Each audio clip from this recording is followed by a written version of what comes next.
Além do Brasil, ontem foi dia de uma ação direta do governo americano contra Maduro. Foram cortados todos os contratos de petróleo e gás entre Estados Unidos e Venezuela.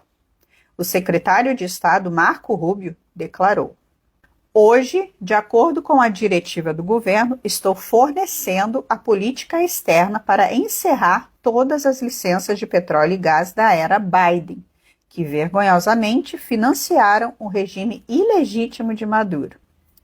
O alto funcionário do governo Maduro, Delcy Rodrigues, descreveu a decisão como prejudicial e inexplicável.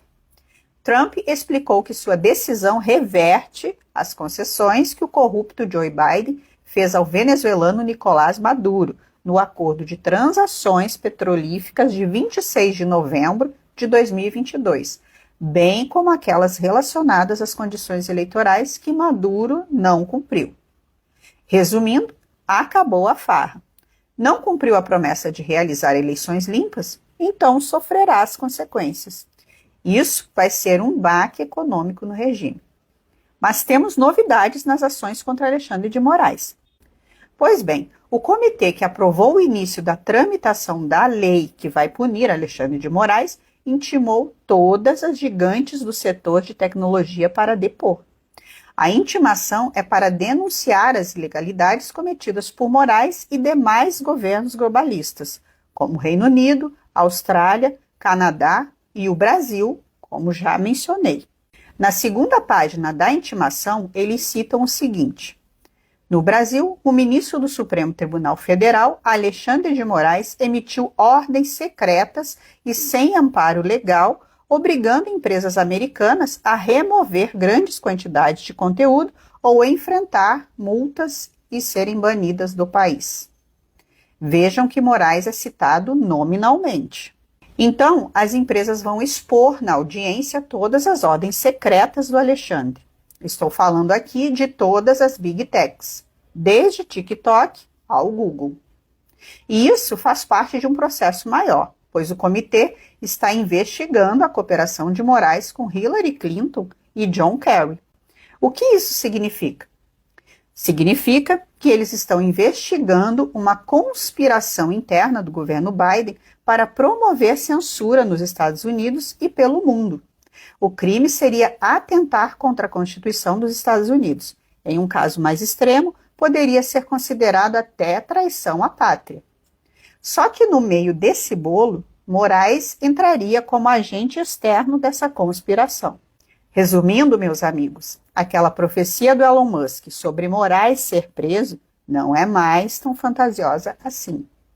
Reparem esse trecho no final da intimação.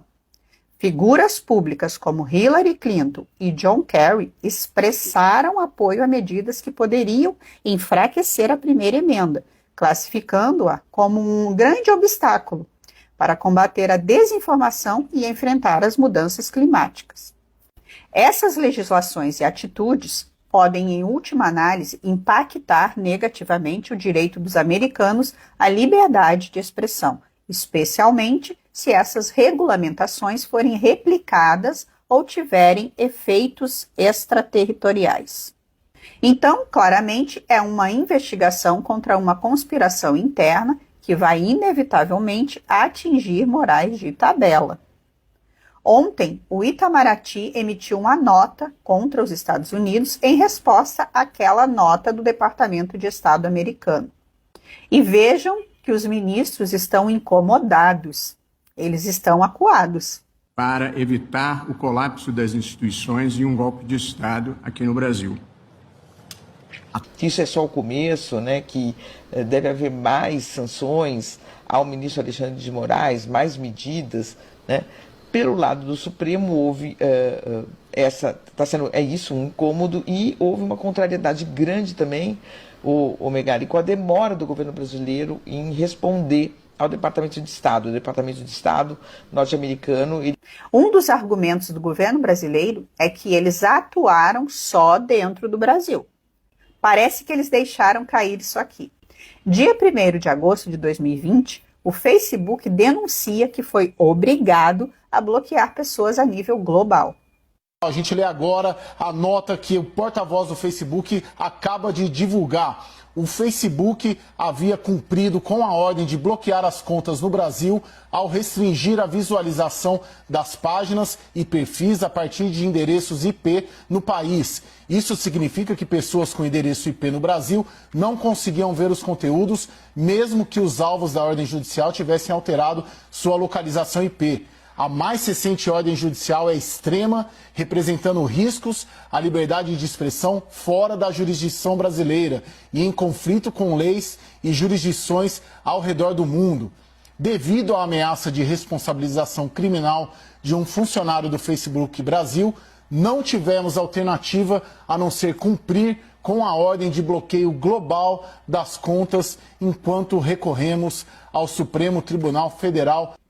Vai ser difícil continuar fingindo demência. Além disso, o colunista Paulo Capelli revelou: Trump aguarda a posição de Lula sobre Moraes para definir ofensiva. A ofensiva será em várias frentes e em grande escala. Definitivamente, Alexandre de Moraes está no seu pior momento, mas ele tem aliados como Boulos, que resolveu levantar a voz e, segundo ele mesmo, avisar aos Estados Unidos que eles não apitam nada aqui. Além disso, o PT anunciou que vai entrar com uma ação contra Eduardo Bolsonaro. Não é deputado mais do Brasil e fica lá fazendo intriga e agora quer desmoralizar a justiça brasileira, o Supremo Tribunal Federal. Eu estou assinando agora uma representação para que o passaporte desse Eduardo Bolsonaro seja retido no Brasil. Ele não pode continuar fazendo o que está fazendo, obstrução da justiça para tentar embolar o julgamento do pai dele, que tentou dar um golpe no Brasil e que por isso tem que ser penalizado pela legislação brasileira com a prisão. Amanhã protocolo isso na Procuradoria-Geral da República. Vamos ver após esses depoimentos quem realmente traiu a pátria, servindo aos interesses do governo Biden. Mas continuem dobrando a aposta. Eles acham que Trump vai parar. Parece que eles não viram que Trump resolveu ir contra a União Europeia ontem. Repito, União Europeia. Vocês acham mesmo que ele ficará com medo do Boulos e companhia?